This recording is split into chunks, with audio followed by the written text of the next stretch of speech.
보신 본문 레위기 19장 1절로 18절 말씀 중심으로 해서 거룩한 하나님의 백성으로 살라라고 그 제목으로 우리가 하나님 말씀 증거하길 원합니다. 하나님은요 우리가 거룩하기를 원하고 또 거룩한 백성이 되기를 원하십니다.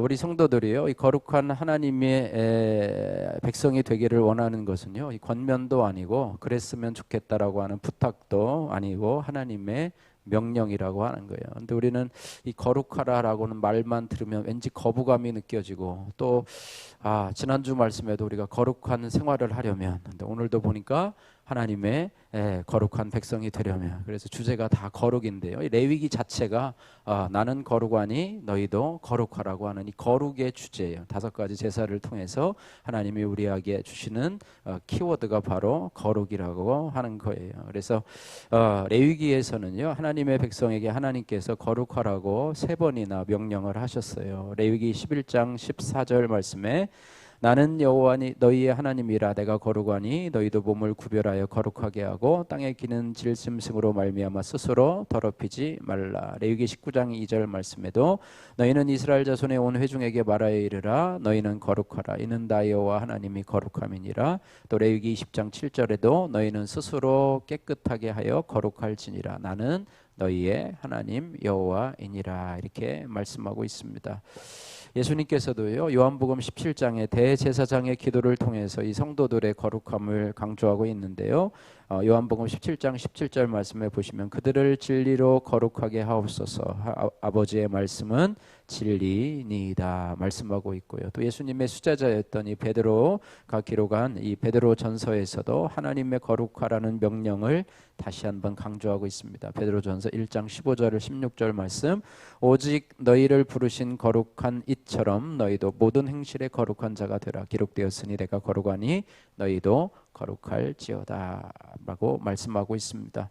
오늘 1절에서 2절 말씀에도요, 모세를 통해서 이스라엘 백성들에게 거룩하라 말씀하고 있습니다. 오늘 19장 1절 2절 말씀 우리 같이 한번 읽어보도록 하겠습니다. 1절 2절 여호와께서 모세에게 말씀하여 이르시되 너는 이스라엘 자손의 온 회중에게 말하여 이르라 너희는 거룩하라 이는 나 여호와 너희 하나님이 거룩함이니라.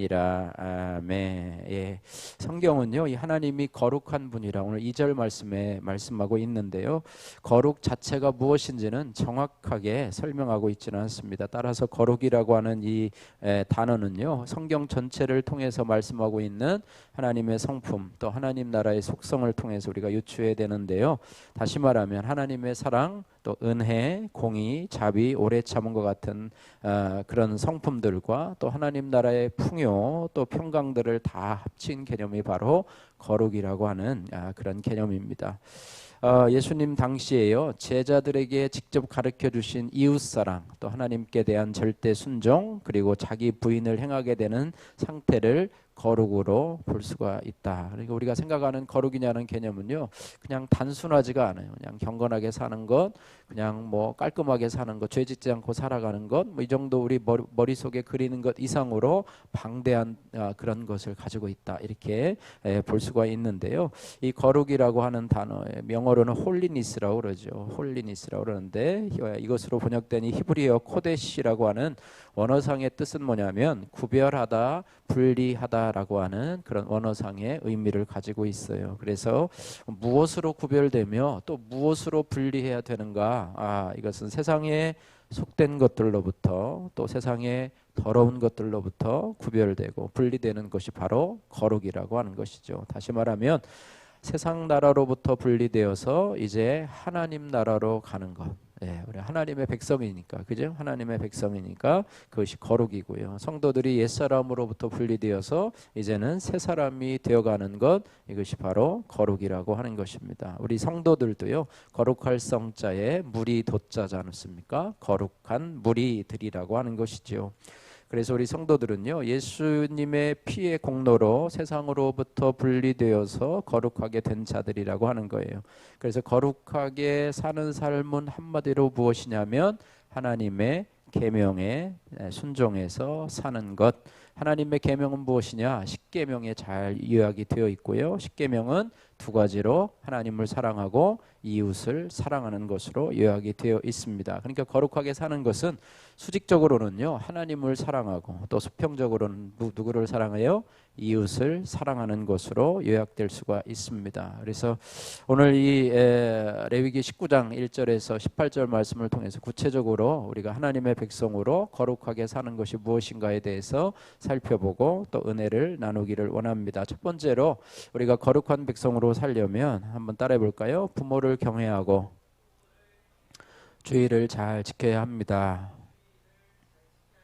예, 뭐 특별한 것이 없는 것 같죠. 1절에서 4절 말씀인데요. 오늘 3절 말씀에 보니까 하나님의 거룩한 백성으로 살기 위해서는 부모를 경외하고 하나님의 안식일을 지키라 이렇게 말. 오늘날로 얘기하면 주일을 잘 지키라, 주일 성수를 잘하라 이렇게 말씀하고 있습니다. 3절 말씀 같이 한번 읽어보도록 하겠습니다. 3절 너희 각 사람은 부모를 경외하고 나의 안식일을 지키라. 나는 너희의 하나님 여호와이니라. 아멘. 예. 4절에서는 또한요 우상 숭배를 하지 말 것에 대해서 명령하고 있습니다. 4절에서도 4절도 같이 한번 읽겠습니다. 너희는 헛된 것들에게로 향하지 말며 너희를 위하여 신상들을 부어 만들지 말라. 나는 너희의 하나님 여호와이니라. 아멘. 예. 3절을 본문에서요. 하나님은 모세를 통해서 이스라엘에게 주신 율법의 한 토막으로 부모를 공경하라는 계명, 10계명 중에서 몇 계명이죠? 5계명이죠. 그죠? 10계명 중에서 5계명. 그러니까 10계명 중에서 1계명에서 4계명은 하나님을 사랑하는 계명, 하나님께 대한 계명이고요. 5계명부터 10계명은 우리 사람들과 관련된 부분에 있어 계명인데요. 그 사람들과 관련된 계명 중에서 첫 번째 계명이 뭐냐면 부모를 우리는 보통 공경하라는데 오늘 이 본문에서는요 하나님께만 쓰이는 단어인 경외하다라는 단어가 사용되었어요. 참 특이한 것이죠. 그러니까 부모님을 마치 하나님처럼 섬기라고 하는 그런 말씀인데요. 오늘 너희 각 사람은 부모를 경외하고 나의 안식일을 지키라라고 말씀하면서 이것은 왜 부모를 경외하라는 말과 또 안식일을 지키라는 말을 함께 해서 우리로 하여금 거룩한 삶을 살라 이렇게 말씀하셨냐면은 특별히 이 안식일과 부모 공경의 연관성이 있다는 것입니다. 안식일을 지키라, 주일을 지키라는 것은 예배와 관련이 있고요. 또 부모 공경하는 것도 마찬가지라고 하는 거예요. 그래서 우리는 오늘 이 부분에 있어서 우리가 하나님의 백성으로 경건하게 살려면, 거룩하게 살려면 우리가 예배를 잘 드려야 된다. 예배를 잘 드려야 된다 말씀하고 있는데요. 안식일을 지키는 것, 주일을 잘 지키는 것과 또 부모를 공경하는 것이 어떻게 무슨 예배와 관련이 있느냐 우리가 생각을 해볼 수 있지만은요. 여기에서 우리는 두 가지 예배를 생각해 볼 수가 있어요. 하나는 좁은 의미에서의 예배입니다. 여러분 주일날 드리는 예배 지난번에도 말했지만 일주일이 몇 시간이냐면 168시간입니다. 168시간 중에 여러분이 드리는 예배는 1시간이에요. 그러니까 168분의 1을 예배를 드리는데 이것을 지켜서 예배를 드리면 우리의 예배가 온전한 예배라고 할 수 있느냐? 나머지 167시간은 어떻게 보내야 되느냐? 그냥 내 마음대로 세상 속에서 살아가며 그냥 내 뜻대로 내 자유로 살아가면 예배를 잘 드리는 자이냐? 우리가 하나님의 자녀로서 그냥 168시간 중에 1시간만 와서 일주일에 52시간 365일 중에 52시간 뭐 하루로 따지면 뭐 24시간 하면 몇 시간 며칠 되지 않잖아요. 그래서 한 이틀 뭐 조금 더는 24, 48시간에 52시간이면 뭐 이틀 만 이틀하고도 몇 시간 한 번 더 서너 시간 되는 그런 분량인데 365일 중에 한 이틀 정도만 예배 드리면 그것이 하나님 백성으로 충족한 예배고 하나님이 기뻐 받으시는 예배냐? 그렇지 않다고 하는 거예요. 그래서 이 시간을 좁은 의미에서의 예배라 이렇게 할 수 있다라고 하는 것이고요. 넓은 의미의 예배는 168시간 중에서 167시간을 드리는 예배, 넓은 의미의 예배. 그러니까 어떻게 보면 주일날 1시간 드리는 예배를 통해서 우리가 하나님으로부터 힘을 얻고 또 하나님으로부터 능력을 공급받아서 나머지 우리의 일상생활이 우리의 예배가 될 수 있도록, 할렐루야, 우리의 예배가 될 수 있도록, 그래서 우리의 온 시간들이 예배가 될 수 있도록 하되, 특별히 하나님께서 오늘 부모를 공경하는 부분에 대해서 오늘 특별히 우리의 삶의 넓은 예배로 대표적인 예로 들고 있다고 하는 것입니다. 그래서 그러므로 우리의 삶은 예배의 확장이고, 예배는 삶의 축소판이라고 하는 거예요. 예배를 드리는 것은 우리가 살기 위한 것이고, 사는 것은 예배를 준비하는 것이다, 이렇게 볼 수가 있습니다. 그래서 오늘 하나님께서 모세에게요, 이 안식일과 부모 공경을 함께 제시했다고 하는 것은 우리의 일주일 동안 우리의 삶이 부모 공경의 삶이 될 때 비로소 일주일에 한 번 드리는 예배도 하나님께 올려드릴 수 있는 그런 예배가 될 수 있다라고 하는 것을 보여주고 있습니다.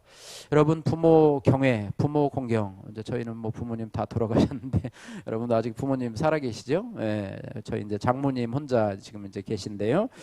국민일보에서 세태 기획으로요, 부자 외면 시대, 부자면이 뭐 부자가 아니라 부모와 자녀 간의 부자 외면 시대, 부모 부양해야 31.7%라는 기사로 이런 통계를 발표를 했어요. 노부모 부양, 이제 부모님이 나이가 들어서 자녀들이 이제 부모를 모시는 그 부분에 대해서 이제 설문조사를 했는데요. 예전에는 2000년도 이전까지만 해도요, 10명 중에서 9명은 자식들이 늙은 부모를 돌봐야 한다, 이렇게 생각을 했는데요. 지금은 어떤 생각을 하냐면 10명 중에서 9명이 아니라 이제는 3명만 자식들이 부모를 모셔야 된다, 이렇게 생각을 하고 있습니다. 그래서 전문가들은요, 가족 구성원 내에서도 개인화가 진행되고 있는 결과라고 하면서 새로운 형태의 가족 부양을 고려해 봐야 된다, 이렇게 말씀하고 있습니다.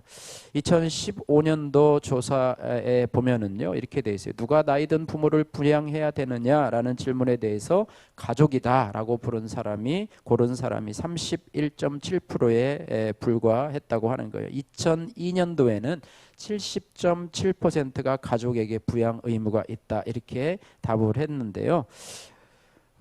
응답자들이 가족 대신 부양 의무를 져야 할 주체로 지목한 것이 바로 누구냐면 정부와 사회가 져야 된다. 거의 한 2014년도에는 47.3%가 정부 사회가 가족과 함께 노부모를 부양해야 된다, 이렇게 말을 하고 있습니다. 그래서 가까이 살면서 자주 왕래하는 근거 형태의 가족 부양이 확산될 필요가 있다, 뭐 이렇게 이야기를 하고 있는데요. 예전하고는 좀 더 다른 세태, 좀 한두 명 자녀 기르고 이렇게 하니까 이제 부모들도 스스로 생각해요.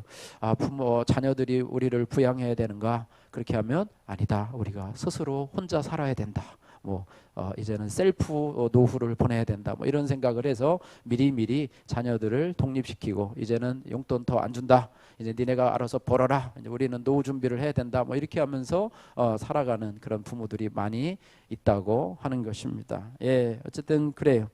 주일 성수에 대해서도요, 예전에 그 통합 측 총회장을 지낸 목사님께서 이 교회 독실한 믿음 생활을 하는 18살 그때 교회에 있었던 그 소녀에 대한 간증을 했는데요. 여러분 들어보시기 바랍니다.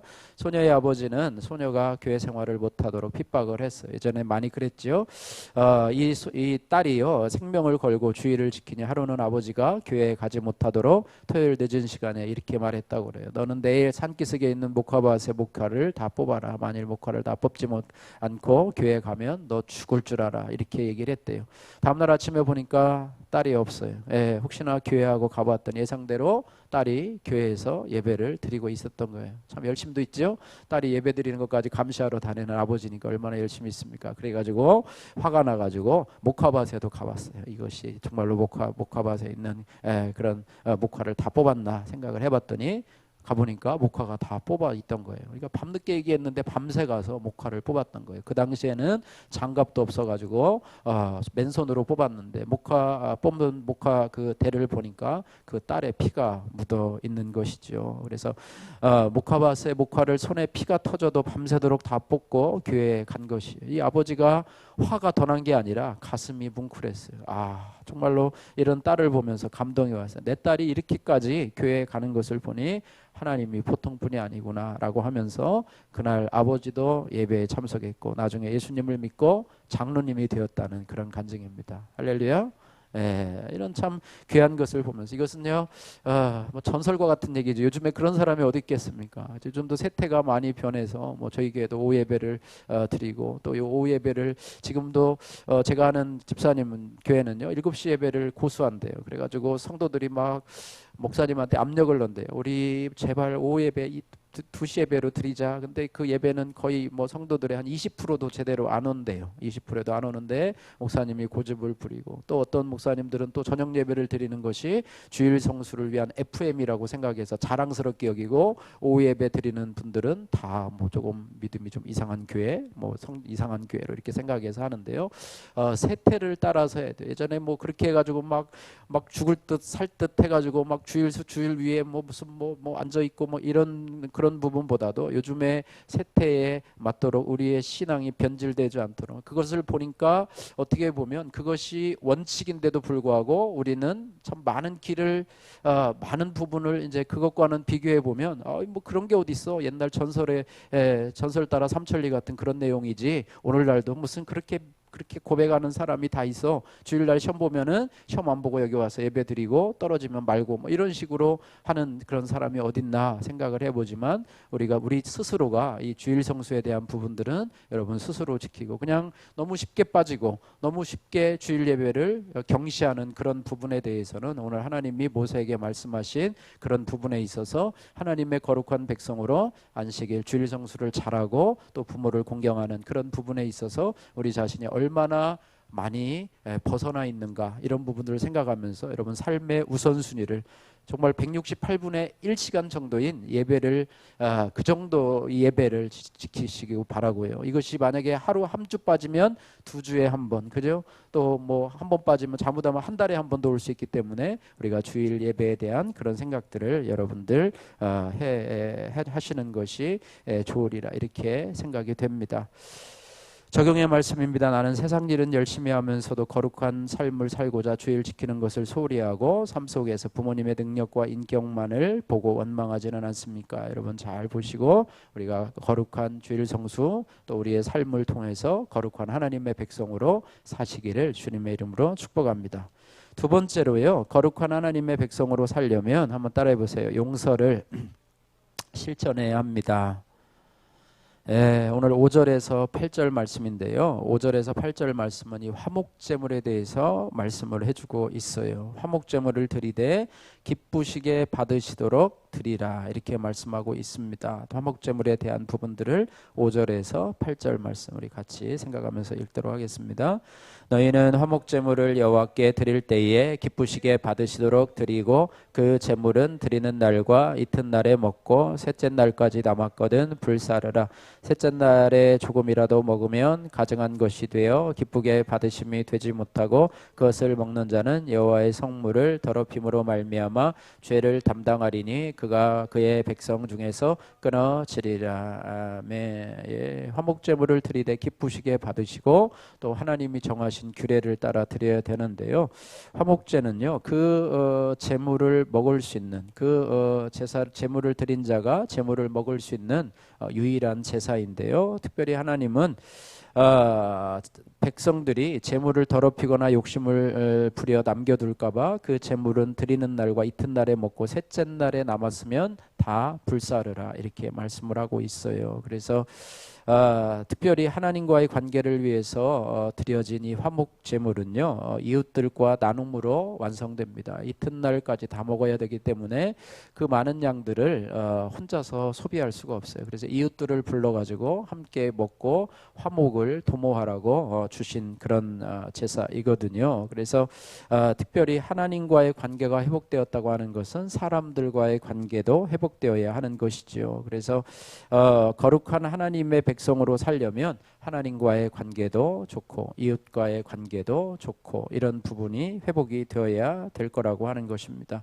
하나님과의 관계, 믿음은 좋은데 늘 사람과의 관계에서 삐그덕거린다고 하면 반쪽 신앙이라고 볼 수가 있겠죠. 그래서 우리의 삶은요, 은혜를 베푸는 삶이 물질만은 나누는 것이 아니라요, 용서를 베푸는 삶이 되어야 된다고 하는 거예요. 이웃과 화목제의 음식이나 물질을 나누는 삶을 살려면 먼저 그들과 뭐가 선행이 되어야 되냐면 화목이 선행돼. 관계가 좋아야 와서 초대해서 음식을 먹으라고 그러죠. 그러려면 화목을 하려면 그 중심에는 뭐가 있어야 되냐면 용서하는 삶이 포함이 되어야 된다고 하는 것입니다. 그래서 이웃과 화목하기 위해서는 그 사람이 내게 먼저 잘해야 하는 것이 아니라 내가 먼저 그를 용서해 주어야 합니다.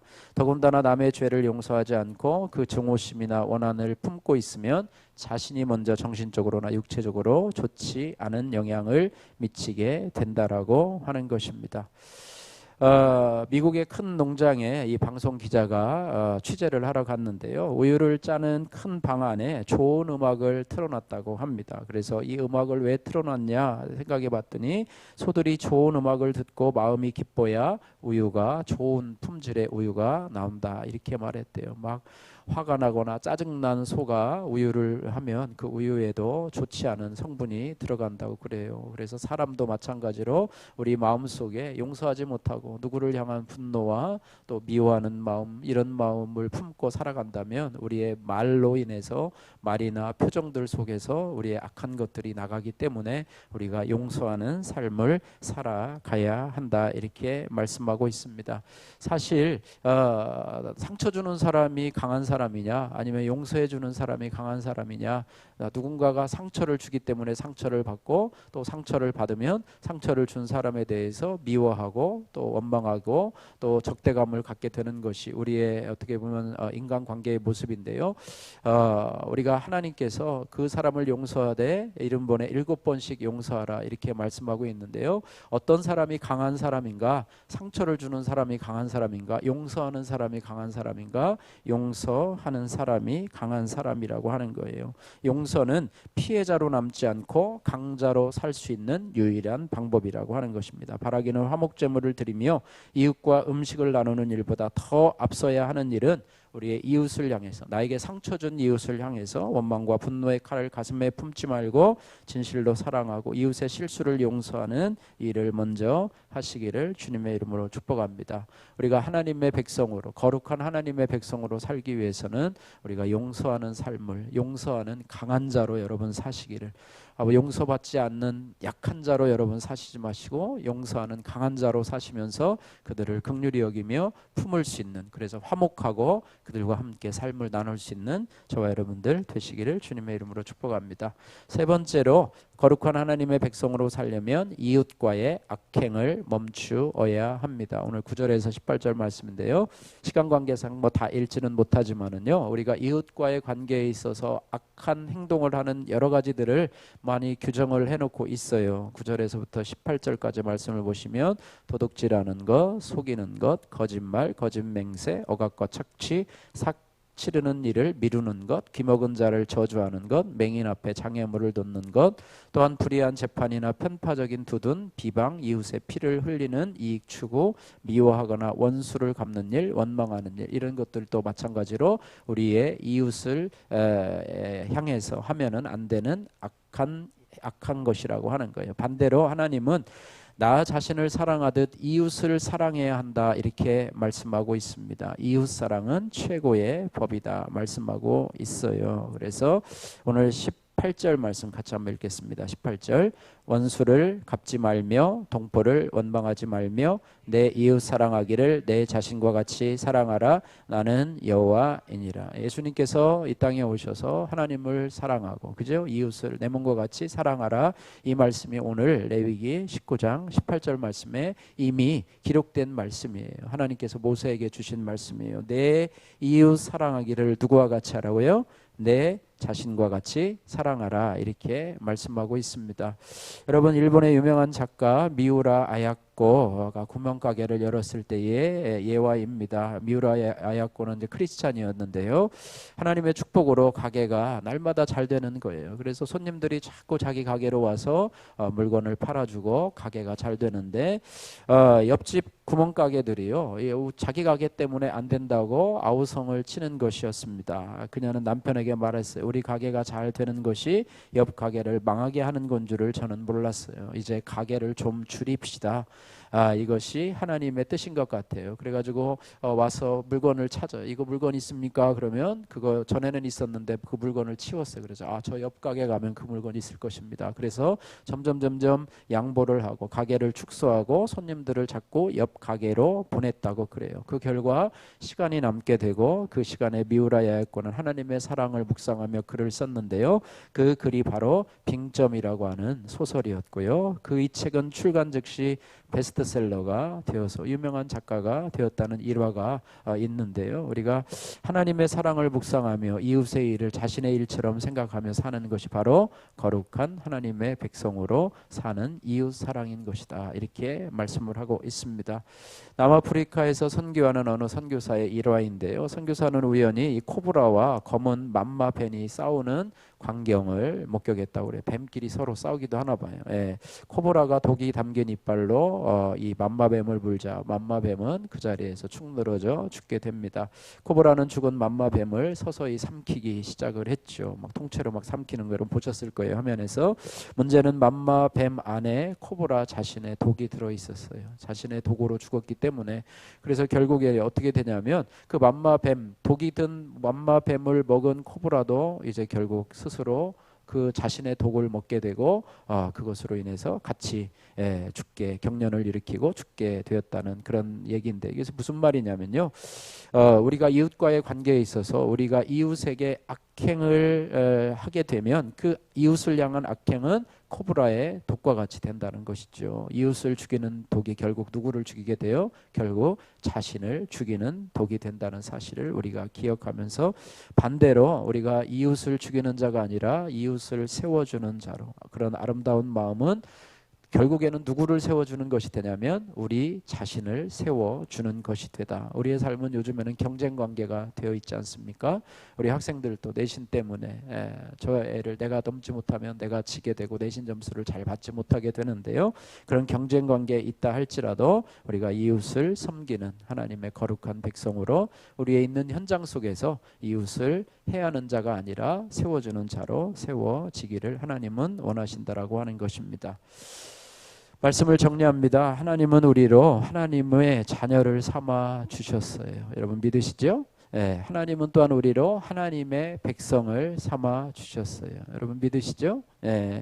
이렇게 하나님께서 우리로 하나님의 자녀 삼아 주시고 큰 은혜죠. 하나님의 백성으로 삼아 주시면서 우리에게 원하시는 것이 한 가지 있어요. 그것이 바로 내가 거룩하니 너희도 거룩하라 이렇게 말씀하고 있습니다.